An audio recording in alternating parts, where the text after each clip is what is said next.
Assalamualaikum warahmatullahi wabarakatuh. Alhamdulillah wa syukurillah wa la haula wa la quwwata illa billah. Akhir-akhir ini aku ingin bicara tentang prinsip dalam melihat anak. Ini prinsip yang aku jalani dan tetap akan kupegang teguh, baik itu terutama ini tentang pendidikan. Karena ini gelombang semester, gelombang UTS, orang tua, sebagian orang tua dari cerita-cerita mereka stres melihat nilai anaknya yang di luar apa yang mereka inginkan gitu. Patokannya tetap bahasa Inggris, matematika, fisika, kimia, semua yang sifatnya eksakta. Patokannya itu. Seakan-akan dunia dikurung untuk sukses harus dengan eksakta dan tetap bengeknya. Aku basic teknik sipil, tahu banget pentingnya eksakta itu. Kalau teman-teman pernah kuliah di teknik sipil, tahu bagaimana susahnya mekanika teknik, bagaimana susahnya baja menghitung tegangan tarik, tegangan muai, apalah ceritanya. Udah 30 tahun juga nggak kuliah. Tahu banget. Cuman yang jadi pokok permasalahan itu adalah bagaimana orang tua fokus kepada itu saja, sehingga lupa bahwa ada talenta anak di luar itu yang juga sama hebatnya dari eksakta itu. Anak-anak kita tidaklah semuanya harus jadi insinyur. Di sana ada politikus, di sana ada ustadz, di sana ada ahli perkebunan, di sana mungkin ada ahli kehutanan, di sana ada ekonom mungkin. Tidak semua harus. Bahasa Inggris memang menjadi bahasa sekarang bahasa pengantar di dunia. Tapi tidak semua bahasa Inggris bisa dipakai. Melipir sedikit kita ke Beijing umpamanya, sangat susah kita berkomunikasi dengan bahasa Inggris di sana. Pengalamanku waktu di sana, susah benar. Mereka bangga dengan bahasanya dan penutur bahasa Mandarin dan bahasa Cina lain itu lebih 1 miliar. Ke India mungkin kita bisa nyaman berbahasa Inggris, ke Filipina juga begitu. Ke Jepang saja kita susah berbahasa Inggris. Karena mereka bangga dengan bahasanya. Bahasa Inggris bukan menjadi bahasa yang satu-satunya bahasa bisa menyelamatkan dalam tanda kutip masa depan anak-anak kita. Ke Timur Tengah, hampir semua Timur Tengah menggunakan bahasa Arab dengan macam dialeknya. Mengapa kita tidak fokus kepada apa yang menjadi talenta anak pada hari ini? Fokus di sana saja. Jadi aku cerita, sejak mereka masih di sekolah dasar hingga perguruan tinggi hari ini, sekalipun aku tidak pernah yang namanya mempersoalkan nilai berapa yang didapat oleh mereka. Tidak pernah. Malahan ada beberapa kali Via bercerita waktu dia SD gitu, spontan gitu. Nanti kalau kakak nilai jelek, ayah marah enggak sama kakak? Enggak ada yang ayah marahkan, nak. Dengan nilai jelekmu, bagi ayah, kamu ayah sekolahkan itu untuk memperoleh ilmu pengetahuan, untuk mengambil pengalaman dalam dunia pendidikan, untuk berteman dan mengenal banyak orang, nak. Hadapi yang namanya pendidikan itu dengan gembira, dengan sukacita, dengan bahagia, tidak dengan stres karena mengejar nilai dan nilai. Dan prinsip ayah, kalian bukanlah yang namanya figura pajangan yang jika kalian menang, nilai kalian baik, lalu ayah akan pamerkan sepanjang dunia ini. Tidak seperti itu. Ayah akan terima nilai 3 pun dilapor. Tidak akan ayah gubris nilai 3 itu. Bukan berarti ayah menyepelekan pendidikan, tidak. Cuman ayah hanya ingin kalian petakan talenta kalian. Ayah hanya ingin kalian fokuskan kepada apa yang ingin kalian lakukan, apa yang ingin kalian kerjakan, apa yang ingin kalian gapai. Jauh sebelum anakku lulus di Brawijaya, dia telah bercita-cita masuk ke Brawijaya. Aku hanya diamkan itu. Hanya doa yang terbaik yang kulantunkan setiap hari bahwa cita-citanya menjadi tercapai. Perkara dia ingin menggapai cita-citanya, karena itu memang dari dirinya sendiri, itu perkara dia. Aku hanya ingin bersupport. Kalau dia butuh buku, aku berikan buku. Dia ikut tryout online pada waktu itu, sampai 7 kali tryout satu hari, sampai dia keluar sebagai terbaik dalam tryout online itu. Dari berapa ribu itu yang ikut tryout pada waktu itu, semua aku biarkan sendiri. Semua karena memang dia bahagia dalam menggapai cita-citanya gitu loh. Tanpa aku harus recoki, tanpa aku harus benamkan di pikirannya tuh, kamu harus jadi ini, kamu harus sukses begini, tidak. Anak unik dengan talentanya masing-masing. Even sampai dia ujian nasional hari itu, aku tidak gubris namanya belajarnya. Karena aku tahu dia dengan format belajarnya sendiri-sendiri. Anak-anak dengan format belajarnya sendiri-sendiri. Kalau diberi tanggung jawab dan diberi dengan kegemaran dia sendiri apa yang akan dia pelajari, maka dia akan capai. Itu pengalamanku. Ya, alhamdulillah. Si kakak Via dengan PD-nya tidak memilih universitas lain. Sewaktu apa namanya sekarang? Aku lupa. Aku taunya Sepenmaru, sistem mahasiswa baru. Habis itu apa lagi istilahnya ya? Sekarang repot banget istilahnya. Gak ngerti aku istilahnya menyampaikannya. Dia hanya memilih Brawijaya sebagai pilihan pertama, Brawijaya sebagai pilihan kedua. Sebuah gambling yang sangat kuat ya. Kalau sempat tidak lulus, selesai, tidak kuliah pada tahun itu. Namun ya itu tadi, dia percaya diri dengan apa yang dipilihnya, dan alhamdulillah qadarullah, semua Allah yang mudahkan, dia lulus dengan pilihannya. Zahwa berbeda lagi. Dari kecil suka banget masak. Yang ditontonnya sewaktu dia masih nonton TV, soal masak-masak, itu saja. Sampai dia bercita-cita ingin masuk sekolah chef. Otakku udah berputar untuk mencarikan SMK pada waktu itu. SMK Boga sebagai langkah awal dia memenuhi keinginan dan cita-citanya jadi seorang chef. Karena aku tahu dia sukanya di sana. Selagi tidak bertentangan dengan agama, selagi tidak menyelisihi agama, sebagai orang tua kita akan support. Tapi kalau menyelisihi tentang apa yang menjadi prinsip ayahnya, karena pada waktu SD aku sekolahkan di sekolah dasar Islam, salah satu sekolah dasar Islam di Pekanbaru, dan beberapa ya mulai dari bacaan, ada juga yang menyampaikan niat pada waktu itu, dia seutarakan, ya kata ibu harus begini. Aku tetap luruskan, niat dalam sholat itu tidak ada, nak. Cuma kalau memang itu dibutuhkan, karena memang itu salah satu yang diajarkan di sana, pergunakan dulu untuk hanya mengambil nilai, gitu. Cuman di kehidupan hari-hari kita tidak ada melafazkan niat. Ada beberapa yang kuluruskan jadinya di rumah sewaktu mereka bercerita tentang bagaimana prinsip ayahnya, sehingga dari kecil dia tahu bahwa ayahnya punya prinsip A, B, C, D, E dalam agama. Jadi aku support dia masuk pesantren.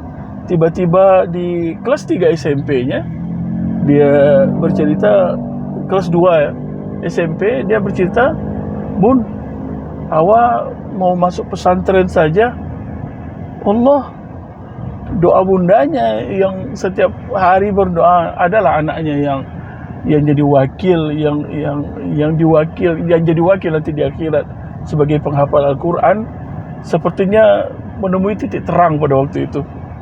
Awak masuk pesantren aja. Cuman awak masuknya pengennya di Al-Bainah di Pekanbaru, sementara kami telah pindah ke Palembang. Lalu aku berkalkulasi pada waktu itu dengan Zahwa, karena berat banget untuk bisa diterima di Al-Bainah, karena memang seleksinya yang ketat dan segala macam. Dan Zahwa adalah masuk dari jalur SMP gitu loh, sangat berat. Pertama tentu berpisah dengan orang tua. Aku bercerita sama Zahwa, ini risiko yang akan diambil kalau awak lulus, akan berpisah dengan ayah sama bunda. Awak udah siap gitu, udah matang pikiran awak. Udah. Satu lagi itu syaratnya kan 6 juz 6 juz. Berarti awak harus kejarkan 1 tahun ini 6 juz. Hafal awak 6 juz. Itu bukan hafal ya tapi diperbaiki juga dengan tahsinnya, dengan tajwidnya dan segala macam. Dia sanggup, dia menyanggupinya, dia melakukannya dengan sangat enjoy, karena itu pilihannya. Aku hanya support. Beberapa aku kirimkan rekaman, karena aku punya guru tahsin juga yang tentu lebih mumpuni dari penilaiannya daripada ayahnya ini. Beberapa kali aku kirim rekaman Zahwa, bacaannya, yang mana yang titik-titik salahnya, karena kadang-kadang kuping kita tidaklah begitu tangkap. Kalau udah Zahwa membaca, ada tebal tipisnya, ada dengungnya yang mungkin tidak cocok dengan huruf yang setelahnya. Ya, ikhtiarku sampai di situ, membuat dia enjoy dengan segala apa yang akan dicapainya, cita-citanya. Alhamdulillah, qadarullah. Sewaktu interview, sewaktu diajak berbahasa Arab, karena salah satu interviewnya para pewawancaranya, baik itu ustaz dan ustazahnya, itu mengajak Zahwa sewaktu itu menguji kemampuan bahasa Arabnya. Berhubung dia pernah di SD Islam, bahasa Arab pertama waktu ditanya siapa nama segala macam dia bisa jawab. Tapi setelah itu Zahwa kelabakan. Iya, bagaimanapun basicnya tidak pesantren. Cuman yang dahsyatnya Zahwa jawab, Ustaz, saya pengen masuk pesantren ini, salah satunya ingin pandai bahasa Arab. Kalau Ustaz tanya sekarang bahasa Arab, saya nggak ngerti. Ingat, karena pada waktu itu zaman pandemi, jadi wawancaranya online, Ustaznya sampai ketawa. Toib. Lalu diuji hafalannya pun masih ingat banget. Dia belum hafal surat Maryam. Diuji, diberi waktu 1/4 jam sampai berapa baris dia bisa menghafal surat Maryam itu. Dan dia bisa menyelesaikannya 5 baris dalam 1/4 jam itu. Sesuatu yang dikagumi oleh ustaznya, bukan karena cepat, selain cepatnya, yaitu mumtaznya dalam membaca Al-Quran, dalam menyampaikan Al-Quran yang dihafalnya. Qadarullah, walaupun masuk cadangan pada waktu itu, Zahwa lulus dengan segala macam keterlambatannya mengejar semua pelajaran, baik itu nahwu, shorof, balaghah, adab, tafsir, hadis dan segala macam, karena tertinggal 3 tahun dari teman-temannya yang memang telah duluan masuk di pesantren. Namun karena dia bahagia menghadapi apa yang menjadi pilihan hidupnya, dan sampai dia masuk pesantren pun, aku tidak pernah yang namanya menggubris segala kelemahannya pada awal-awal itu. Berapa kali nelpon mewek, ya wajar lah, berpisah orang tua, atau curhat dia betapa susahnya pelajaran ini. Ya karena memang baru dia dapatkan semua pelajaran itu dari sekolah umum, tahu-tahu loncat masuk pesantren, dan di SMA lagi levelnya pada waktu itu. Ya sesuatu yang selain shock kultur, shock pelajaran juga gitu loh. Ya, aku hanya memberi semangat bahwa ini pilihan hidup, nak. Ini awak yang pilih sendiri. Ayah tetap akan support tapi ayah tidak akan gubris pencapaian awak sampai detik ini. Karena memang tidak ada yang perlu digubris. Anak lagi berjuang, berapapun nilainya, apresiasi nilai itu. Itu prinsipku seperti itu. Apresiasi nilai itu. Beri kata bangga pada dia. Ayah bangga nak nilai segini. Karena bagaimanapun ayah nggak tahu ini. Kita begitu kan, karena bahasa Arab segala macam. Ayah nggak tahu nih, malah awak yang loncat dari SMP awak bisa segini. Oh, masya Allah, sangat sangat bagus awak ini. Sampai terakhir, alhamdulillah, Allah mudahkan semuanya. Dia bisa melahap semua pelajaran itu, memacu semua yang didapat oleh teman-temannya, sehingga hari ini deretan yang namanya pelajaran nahwu, sharaf, balaghah, adab, dan segala macam pelajaran yang di pesantren dulu. Saya punya teman pesantren, itulah pelajaran-pelajaran yang rasanya pengen keluar kita dari pesantren itu. Fikih, tafsir, hadis, saking susahnya sama Zawa dilahap habis dan menjadi juara 1 dan selalu 100 nilainya untuk pelajaran itu. Sehingga kemarin sewaktu ingin masuk Lipia, soal-soal nahwu sorobnya anak-anak Lipia itu pun oleh Zahwa alhamdulillah bisa diselesaikannya. Namun jangan tanya matematikanya. Ratusan hadis bisa dia hafal. Ribuan kata dalam Al-Quran sanggup dihafal. Balaghah, mantik, adab, sharaf yang begitu butuh konsentrasi besar dan begitu pemahaman besar sanggup dilaluinya. Namun matematikanya dapat 51 di raportnya. Kemarin dapat 61 di raportnya. Sampai wah udah bagus nih matematika awal 61, udah naik 1 poin. Iyalah ya, semester lalu 5 matematika awal. Dia dengan santainya mengutarakan matematikanya 5 karena dia tahu ayahnya tidak akan marah dengan ini. Cuman dia akan tetap curhat, bagaimana belajar ya, ini susah ya. Ya menyemangati apa yang menjadi candunya gitu loh. Jadi balik lagi pada prinsip bahwa kita sedang tidak menyepelekan pendidikan anak. Karena alhamdulillah aku memasukkan mereka ke sekolah yang rata-rata pada waktu itu mahal ya untuk kantongku pada waktu itu. Sampai ada beberapa teman yang sampai menyindir gitu. Berapa sih uangmu? Kok sanggup masukkan anak sekolah di situ? Karena prinsipku begitu, memasukkan anak sekolah pada sekolah terbaik, namun membiarkan anak menemukan talenta terbaiknya tanpa mesti kita harus urus, tanpa mesti kita harus bertegang leher itu untuk mengarahkannya ke sana ke sini ke sana ke sini. Petakan saja di mana dia suka, lalu di sana kita arahkan lambat-lambat. Itu prinsipku. Beri support terus, beri kata-kata bangga terus dengan apa yang dipilihnya jalan hidupnya itu.